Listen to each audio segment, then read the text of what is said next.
Alright, hello everyone. For today's assignment, we are going to be doing a raft writing. So this is more of a reflection of what we have read so far from 1984.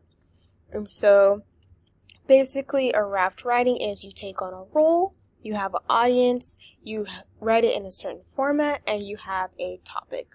So your role for today is you're going to be writing as if you are a parent in Oceania. You're going to be writing to your children or child, and it is going to be in a letter format. Your topic is going to be why you're afraid of them. So this is going to be kind of like a refresher on how to write a letter.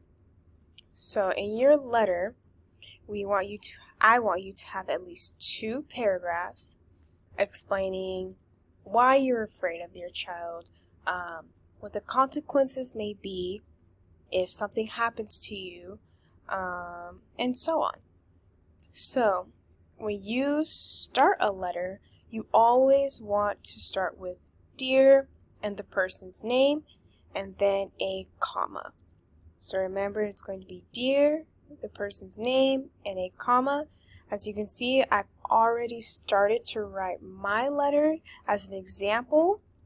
So in my first paragraph, and it's not a complete paragraph, it's just to get us started, I wrote, I am afraid of you.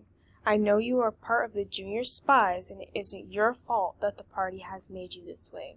You spy on me and your father, waiting for us to say or do something the party won't like or agree with.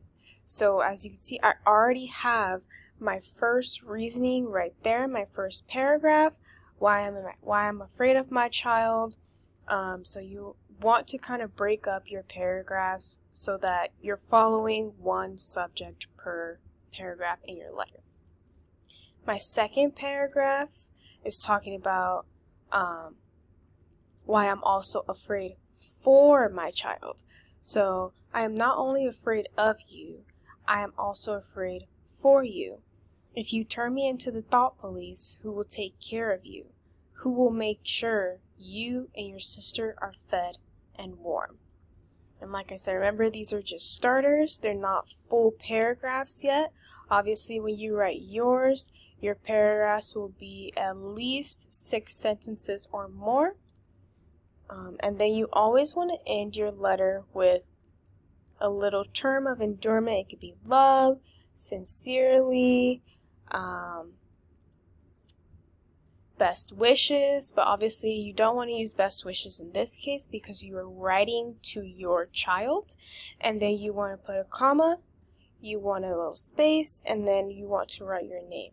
One more thing I want to reiterate is when you are writing your letter and you have paragraphs, be sure to indent so that I know that it is a new paragraph and that you know it's a new paragraph.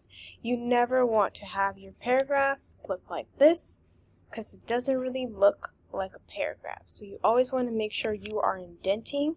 In order to indent, you can hit tab on your computer, on your keyboard, and it will indent for you. So that is how you write a letter using Google Doc and the instructions. Thank you.